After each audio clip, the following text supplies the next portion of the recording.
नमस्कार। मध्य प्रदेश की मिट्टी, मध्य प्रदेश का सम्मान एमपी सेलिब्रिटीज के मंच पर हमारे साथ आज हैं डॉक्टर मनीषा गौर मैडम, जो कि एक लाइफ कोच हैं। Hello ma'am. नमस्कार। कैसे हैं आप? बिल्कुल बढ़िया। मैम, आपके बारे में थोड़ा सा परिचय दीजिए हमें। देखिए, मैं लाइफ कोच हूँ। लाइफ कोच यानी ज़िंदगी की छोटी बड़ी समस्याओं को लेके कोई भी मुझसे किसी भी तरह की बात कर सकता है। और सिर्फ बातचीत नहीं, लाइफ कोच की अपनी एक ट्रेनिंग होती है जिसमें हम बहुत सारी टेक्निक्स अलग अलग सीखते हैं और उन टेक्निक्स की मदद से हम लोगों की ज़िंदगी के किसी भी समस्याओं को हल करते हैं, बिना किसी मेडिसिन के, बिना किसी दवाइयों के। बहुत बढ़िया मैम, आपने बात अच्छी बताई, लाइफ कोच हैं आप हैं, पर आपकी जीवन कैसे शुरू हुआ? आप कैसे लाइफ कोच बनी? देखिए, जैसे आप ये कह सकते हैं कि बचपन से ही मुझे बोलने का शौक रहा है और अच्छा। स्कूल कॉलेज में डिबेट्स और बाकी कंपटीशन में बोलती रही हूँ। तो आप ये कहेंगे कि बोर्न टू स्पीक वाला जो चीज़ रही वो हमेशा से रही। और बोलते बोलते चूँकि अच्छा बोल लेती थी, किसी को समझाती थी तो समझ में आ जाता था, तो वो एक जर्नी कब शुरू हो गई पता ही नहीं चला। पहले वो एक सिंपल सामाजिक कार्य की तरह होता था कि किसी के परिवार में कोई मसला है, किसी की ज़िंदगी में कुछ इशू है, तो आपने किसी को पढ़ाई को लेके कुछ प्रॉब्लम्स हैं तो आपने कुछ हल कर दिया, और ऐसे वो लाइफ कोचिंग की जर्नी शुरू हुई। पर धीरे धीरे ज़िंदगी के अलग अलग पड़ावों से होते हुए ऐसा मौका आया कि फिर वो फुल टाइम प्रोफेशनल करियर हो गया। तो अब लाइफ कोचिंग NLP ट्रेनिंग की मदद से, टाइमलाइन थेरेपीज़ की मदद से, हिप्नोथेरेपी की मदद से और दूसरे इस तरह की टेक्निक्स की मदद से लाइफ कोचिंग सेशंस लेना और लाइफ कोचिंग की ट्रेनिंग देना भी, ये ही हमारा प्रोफेशन है। और इसके अलावा जैसे मैंने शुरू से कहा कि एक जो चीज़ को मुझसे जोड़ा जाना चाहिए, इट इज़ कि मुझसे आप कभी भी कितना भी किसी भी विषय पे बुलवा सकते हैं। मैम, बड़ी अच्छी बात बताई अपने मन की बात, लेकिन माइंड रीडिंग भी एक टर्म है जो मैं काफ़ी पढ़ता रहता हूँ और कहीं मेरे जहन में भी एक प्रश्न है कि होता क्या है माइंड रीडिंग? देखिए, मन का दायरा इतना बड़ा है कि हम में से बहुत कम लोग उसको बहुत कम मात्रा में समझ पाते हैं। जैसे ध्यान की अलग अलग विधियां होती हैं, वैसे ही मन की स्ट्रेंथ को इस्तेमाल करने के लिए अलग अलग विधियां होती हैं, अलग अलग टेक्नोलॉजी होती है। आप अपने मन की शक्ति का कितना इस्तेमाल करना चाहते हैं और उसके लिए आप कितने प्रयास करते हैं, कितना अध्ययन करते हैं और कितनी अलग अलग टेक्निक्स का इस्तेमाल करते हैं, इससे आपकी मन की शक्तियाँ बढ़ती हैं। और जैसे मैंने कहा कि मन की शक्ति इतनी ज़्यादा होती है कि उससे आप किसी दूसरे के मन को पढ़ सकते हैं, किसी दूसरी जगह के बारे में जानकारी ले सकते हैं। लेकिन आम इंसान के लिए सिर्फ इतना समझना ज़रूरी है कि आप अपने मन को समझें, तो आपको ये समझ में आए कि आप इस दुनिया में क्यों आए हैं और ये दुनिया आपसे क्या चाहती है। यदि ये दो चीज़ें व्यक्ति समझ ले तो उसको अपने मन के लिए किसी और के पास जाने की ज़रूरत नहीं पड़ेगी। जैसे कि जनरली ऐसा होता है कि बहुत कहीं हम जरा सा परेशान हुए और हम किसी के पास जाते हैं कि आप बता दीजिए क्या चल रहा है ज़िंदगी में।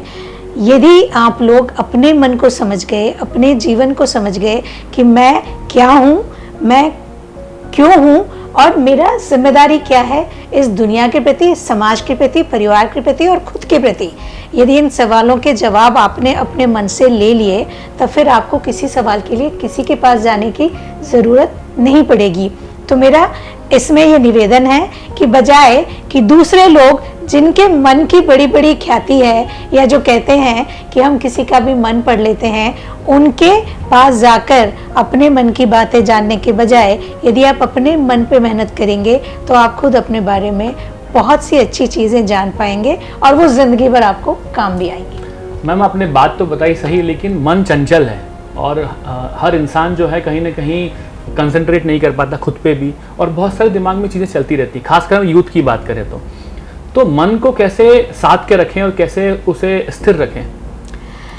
देखिए, मन नाम की ये जो यूनिट है बहुत ज़्यादा स्ट्रॉन्ग है। मन को साधने का बहुत आसान सा तरीका है। हम लोग जब जिंदगी की लड़ाई में उतरते हैं तो हमारे सवाल ही गलत होते हैं। और फिर हम उत्तर ढूंढते हैं। तो सबसे पहली बात है कि अपनी ज़िंदगी के सही सवालों को जानें। लोगों को देख के निर्णय लेने के बजाय यदि युवाओं की बात की जाए, तो यदि किसी युवा को ये लगता है कि मैं किसी गार्डन में जाके हरियाली में 2 घंटे बैठता हूँ तो मेरा समय बहुत अच्छा निकलता है, तो उसे अपने दोस्तों का मन रखने के लिए या दोस्तों को दिखाने के लिए या मॉडर्न कहनाने के लिए किसी सो कॉल पार्टी में जाने की बिल्कुल ज़रूरत नहीं है। यदि किसी को ऐसा लगता है कि किताबें ही मेरी दुनिया है, तो उसे ये सुनकर कि तू किसी और दुनिया का व्यक्ति है, अपनी दुनिया बदलने की ज़रूरत बिल्कुल भी नहीं है। जो आपको अच्छा लगता है, जो आपके संस्कार हैं, जहाँ से आपकी ज़िंदगी शुरू होती है, और सही ज़िंदगी जो आपके आसपास के लोगों ने प्लान करी थी जब आप इस दुनिया में आए थे, यदि उसको समझ गए आप, तो फिर आपको कहीं कोई मुश्किल नहीं होती है। लेकिन जब खुद को समझने के बजाय दूसरों के आंखों से, दूसरों के नज़रों से आप खुद को देखते हैं और आपको लगता है कि इसने ऐसा किया तो मुझे करना चाहिए या इसने ऐसा किया तो मुझे करना चाहिए, तब आप कन्फ्यूज़न में आते हैं। और वो कन्फ्यूज़न आपको उस जगह ले जाता है कि जब कन्फ्यूज़न हल नहीं होता, फिर आप वो सब करते हैं जो आप नहीं करना चाहते। तो जब आपको ये पता नहीं होता कि सही करना क्या है, तब आप वो करते हैं जो गलत होता है। तो सही को जानिए और वो करते रहिए, तो गलत की तरफ जाने की गुंजाइश बनती नहीं। मैम, गलत सही की बात तो आपने कही, लेकिन मन जो है ना डिस्ट्रैक्ट बहुत होता है। अभी खासकर हम यूथ की बात कर रहे हैं कि इतना सारा डिस्ट्रैक्शन है, कुछ अच्छी चीज़ें दिखती हैं हमको और हम आकर्षित होते हैं उन चीज़ों के ऊपर, वो गलत है कि सही नहीं पता, उनमें आनंद आता है। तो दिमाग में कुछ ऐसी केमिकल लोचा होता है क्या कि इंसान उस चीज़ को एंजॉय करने लग जाता है? होता क्या है? बिल्कुल ऐसा होता है कि दिमाग में अलग अलग हार्मोन होते हैं जो जिम्मेदार होते हैं आपकी खुशी के लिए, आपकी निराशा के लिए और आपके जो भी मेंटल स्टेट्स होते हैं उनके लिए। एक बड़ा ही नोन केमिकल है जिसको सब जानते हैं, डोपामाइन, है ना। और आप टीवी पे कोई सीरियल देखना शुरू करते हैं और आपको लगता है कि जब तक इसके सारे एपिसोड नहीं देख लेंगे तब तक मन नहीं मानेगा, बिंज वॉचिंग। या फिर आप जब रील देखना शुरू करते हैं, आप सोचते हैं कि 5 मिनट रिलैक्स करता हूँ और वो रील शुरू होती है आधे घंटे बाद, जब आपको समझ में आता है कि आधा घंटा निकल गया। तो जो चीज़ें अपने आसपास आपको अच्छी लगने लगती हैं, यदि आप उनकी क्वालिटी पे ध्यान नहीं देते हैं तो वो केमिकल्स आपके ऊपर हावी होने लगते हैं और वो गलत तरीके आपके ऊपर हावी होने लगते हैं उन्हीं केमिकल्स को आपकी बॉडी में आने देने के लिए। तो यदि जैसे एक शब्द है सॉर्टिंग, यदि आप सॉर्टिंग करते हैं कि मेरे पास कितना समय है, इस समय का इस्तेमाल ये 4 चीज़ों में से किस चीज़ के लिए किया जाना चाहिए जो मेरे लिए बेहतर है, यदि आपका ध्यान वहाँ है तो आप इस तरह की किसी भी गतिविधि के काबू में नहीं आएंगे। और यदि आपका ध्यान आपके अपने लक्ष्य पे नहीं है तो फिर आप किसी के भी काबू में आ जाएंगे। मैम, आपने बड़ी अच्छी बात बताई, एक टर्म भी टेक्निकल यूज़ की और हमारे दर्शकों को भी समझ में आएगा। डोपामाइन तो एक तरह का फूड है वो, और ब्रेन को फूड मिलता है तो ब्रेन को तो अच्छा लगता ही है।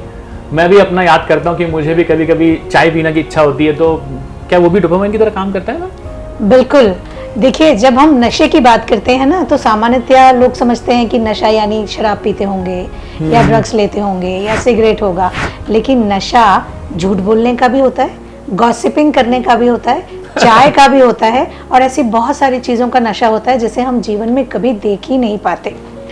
तो नशा कोई भी हो, लत कोई भी हो, वो खराब होती है। और यदि आप ये नहीं देख पा रहे हैं कि हम इस चीज़ का हिस्सा होने के बाद अपना कितना नुकसान करते हैं, तो फिर आप उसका हिस्सा बने रहते हैं। एक छोटा सा एग्जाम्पल मैं यहाँ लेना चाहूँगी। मेरे पास एक बच्चा आया था 11th का, और करीबन 6 महीने से वो ड्रग्स ले रहा था। अच्छा। अभी शाम को घर आके सो जाता था तो पेरेंट्स सोचते थे कि थका हुआ आया है, खेल के आया होगा या ऐसे कुछ होगा, तो बहुत समय तक तो उन्हें पता ही नहीं चला। कुछ घर में चोरी करके भी, क्योंकि कुछ दिनों तक अच्छा। तो जो भी पेडलर्स होते हैं वो आपको फ्री में सब कुछ सुविधाएं देते हैं। जब आप आदी हो जाते हो फिर वो पैसे मांगते हो, तो एक बार माँ की घड़ी भी चुरा ली, एक बार कुछ और चुरा लिया। धीरे धीरे जब परिवार को पता चला तो परिवार मेरे पास आया। उस बच्चे की ये स्थिति थी कि वो 1 घंटा भी हमारे सामने ढंग से बैठ नहीं पा रहा था। उसकी बॉडी में वो क्रेविंग बार बार आ रही थी और हाथ पैर अकड़ रहे थे, और वो कह रहा था कैसे भी करके मुझे आज तो आप कुछ दे दीजिए ताकि मैं थोड़ा शांत हो जाऊंगा, कल से छोड़ दूंगा। बच्चों, ये कल कभी नहीं आता है। और दूसरों के कहने पे जब आप टेस्ट करने के लिए इन चीज़ों में जाते हो और जब लोग आपको या आपके दोस्त आपको कहते हैं कि अरे तू तो पिछड़ा हुआ है, ये नहीं लेगा तो फिर आगे जाने का कैसे। एक बड़ा हमारे यहाँ एक प्रचलन हो गया है कि सब करके देखना चाहिए, कूल है ना। अब बड़े हाँ, जैसे आपने कहा कि कूल आपको माना जाता है कि नहीं हमने तो सब किया है। तो बच्चों, ये जो सब की आप बात कर रहे हो, यदि ये चीज़ें अच्छी होती तो आपको मना ही क्यों की जाती। यदि ड्रग्स अच्छी चीज़ है तो आप घर में बैठ के सब क्यों नहीं ले लेते, आपके पापा मम्मी दादा दादी सब मिलके क्यों नहीं लेते। यदि नशा अच्छी चीज़ है तो उसे दूर करने के लिए इतने सारे रिहैब सेंटर्स क्यों होते हैं। तो जो चीज़ खराब है उसको आपको टेस्ट क्यों करना है, मुझे ये समझ में ही नहीं आता। सिर्फ इसलिए कि माहौल ऐसा है, माहौल में से यदि अपने लिए रास्ता बना के निकल जाएंगे तो दुनिया में कुछ अच्छा कर जाएंगे। और यदि सबके मन की रखते रहे तो बच्चों, दुनिया में लाखों करोड़ों लोग रोज जन्म लेते हैं और रोज मृत्यु को प्राप्त होते हैं, उनका कोई नाम लेवा भी नहीं होता। तो यदि आपके ज़िंदगी में कुछ कमाल का करना है तो ये जो छोटी छोटी चीज़ें हैं जो आपके ज़िंदगी में बड़ा नुकसान करती हैं, इससे बाहर निकलना होगा। और बहुत मुश्किल होता है, मुझे पता है। आप जिस उम्र में हैं वहाँ पे दोस्त ही सब कुछ होते हैं, वहाँ सहेलियाँ ही सब कुछ होती हैं और ऐसा लगता है इनका नहीं मानेंगे तो कैसे चलेगा। तो तारीफ़ तब है जब आप उनका मानने के बजाय वो आपकी तरफ आ जाएं और आप अपनी बात मनवा लें। आप क्यों नहीं इतने मजबूत रहते कि नहीं ये मेरे संस्कार हैं, मैं इस रास्ते नहीं जाऊंगी या मैं इस रास्ते नहीं जाऊंगा। तो वो मजबूती कहीं ना कहीं आपके अंतर्मन में नहीं है, इसलिए आप बिखरते हैं। और बिखरते हैं तो फिर रास्ते बहुत सारे हैं जिस तरफ आप चले जाते हैं। और जब तक आपको समझ में आता है कि गलती हो गई है तब तक बहुत देर हो जाती है। मैम, आपने फैमिली वैल्यूज़ की बड़ी अच्छी बात बोली, लेकिन अभी हम जिस जनरेशन में जी रहे हैं और हम काफ़ी चेंजेस देखते हैं।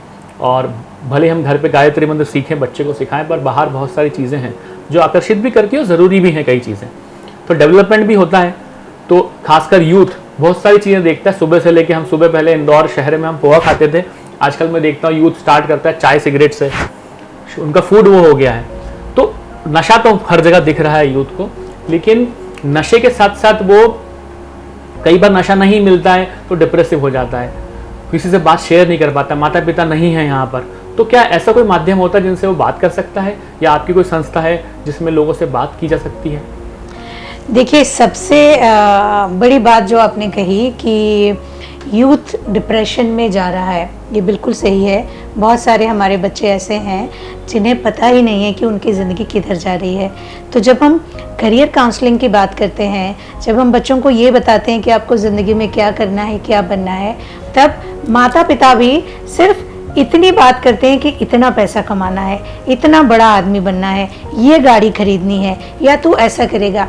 हम तब ये बात नहीं करते कि अच्छा बेटा भी बनना है, अच्छा नागरिक भी बनना है, अच्छा भाई भी बनना है, अच्छा मित्र भी बनना है, अच्छा इंसान भी बनना है।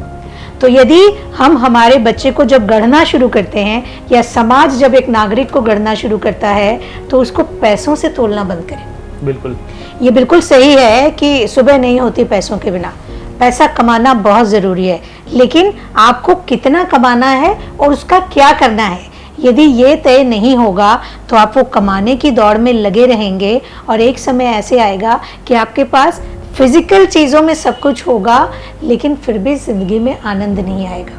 मैम, काफ़ी सारी आपने बातें बताई, पर मैम एक बात और मैंने देखी है कि काफ़ी ज़्यादा दिमाग से खेला जाता है, लोगों का माइंड मैनिपुलेट किए जाते हैं। और मैनिपुलेशन के साथ साथ ये भी होता है कि बहुत सारी महिलाएं हैं या बहुत सारे बच्चे हैं जो बातों में आ जाते हैं और कुछ गलत कदम उठा लेते हैं, पर कई बार वो अपने माता पिता शेयर नहीं करना चाहते, फ्रेंड्स को नहीं बताना चाहते, पर अंदर ही अंदर घुटते रहते हैं। तो ऐसी अवस्था में उनका दिमाग का संतुलन कैसा रहता है, दिमाग क्या काम करता है उस समय? देखिए, एक तो यहाँ पे वो बात लेना बहुत ज़रूरी है बच्चों के बीच में। जो आजकल जिस तरह के रिश्ते बन रहे हैं, बच्चे आसानी से रिश्तों में जाते हैं और आसानी से रिश्तों को तोड़ के बाहर आ जाते हैं।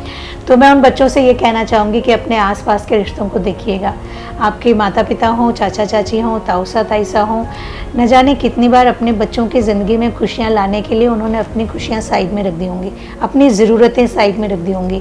यदि आप किसी रिश्ते में जाना चाहते हैं, देखिए, जो जिसे हम प्यार कहते हैं, जिसे हम इश्क कहते हैं, जिसे हम लव कहते हैं, ये बहुत ही खूबसूरत इमोशन है, लेकिन इसको इतनी आसानी से छाया मत करिए।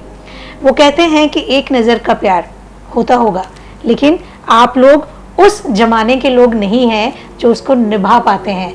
आपको लगता है किसी के कपड़े अच्छे हैं, किसी की शक्ल अच्छी है, कोई बड़ा खूबसूरत बोलता है, कोई बड़ा खूबसूरत दिखता है, और आपको लगता है कि आपको उससे प्यार हो गया।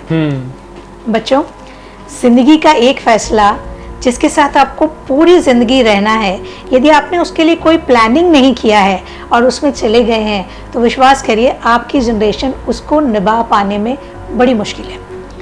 अब अगर कम उम्र का प्यार है और एक ऐसी स्थिति आ गई कि ब्रेकअप हो गया, इसको कैसे डील करें? कई सारे बच्चे सोचते हैं कि अब कुछ नहीं बचा है, मर जाना चाहिए, और कई सारे बच्चे ऐसी गलतियां कर भी लेते हैं। मेरा आपसे ये निवेदन है कि आप 16 साल के हों, 18 साल के हों, 22 साल के हों या 25 साल के हों, आपको यहाँ तक लाने के लिए न जाने कितने लोगों ने कितनी मेहनत की है, चाहे आपके माँ पापा हों या हॉस्पिटल की वो पहली नर्स हो, वो डॉक्टर हो, स्कूल में जब आप पहले दिन गए थे तो वो जो टीचर हों, ऐसे बहुत सारे लोगों ने आपको ज़िंदगी में हाथ पकड़ के बहुत कुछ सिखाया है। यदि आपको लगता है कि किसी एक आदमी के नहीं होने से या एक लड़की के ना कर देने से आपकी ज़िंदगी ख़त्म हो गई है, तो अपनी ज़िंदगी ख़त्म मानकर इन सारे लोगों के लिए जीना शुरू कर दीजिए। तो बच्चों, इमोशनल फूल मत बनिए, अपने इमोशंस पे अपना कंट्रोल रखिए।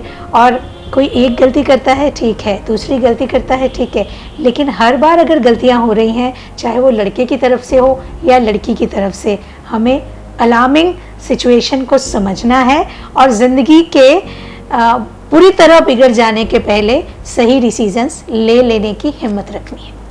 बिल्कुल मैम, आपने काफ़ी सारी अच्छी बातें बताई और उम्मीद करता हूँ कि हमारे व्यूअर्स जो देख रहे हैं, स्पेसिफिकली यूथ, उन्हें कहीं ना कहीं इसका लाभ मिलेगा और डेफिनेटली वो आपसे रीच करेंगे। धन्यवाद मैडम, आपने काफ़ी समय दिया हमको। बहुत बहुत धन्यवाद। और आप सभी दर्शकों को भी, ज़िंदगी में कोई भी स्थिति ऐसी नहीं होती जिसका जवाब नहीं होता। ये ध्यान रखिए कि कहीं से अगर सवाल आया है तो उसका जवाब आसपास ही है, सिर्फ आपको ध्यान देने की ज़रूरत है और अपने आप के कंट्रोल में रह के न गुस्सा करें, न तनाव करें, न हर्ट हो, न दूसरों को दुखी करें, किसी भी निगेटिव इमोशन के पास ना जाएं। पॉजिटिव रहें, सकारात्मक रहें, इमोशनली स्ट्रांग रहें और फिर देखिए दुनिया वैसे चलेगी जैसे आप चाहेंगे। अपने मन को बस में करने से शुरुआत करिएगा, यदि मेरी कोई बात आपको मानना है, क्योंकि यदि आपका मन ही आपकी नहीं सुनता तो दुनिया क्यों सुनेगी। बिल्कुल, उम्मीद है आपको आज की कहानी अच्छी लगी होगी। ऐसी ही कहानियां लेकर आता है MP सेलिब्रिटीज। मध्य प्रदेश की मिट्टी, मध्य प्रदेश का सम्मान। हमारे चैनल को लाइक करें, शेयर करें, सब्सक्राइब करें। धन्यवाद।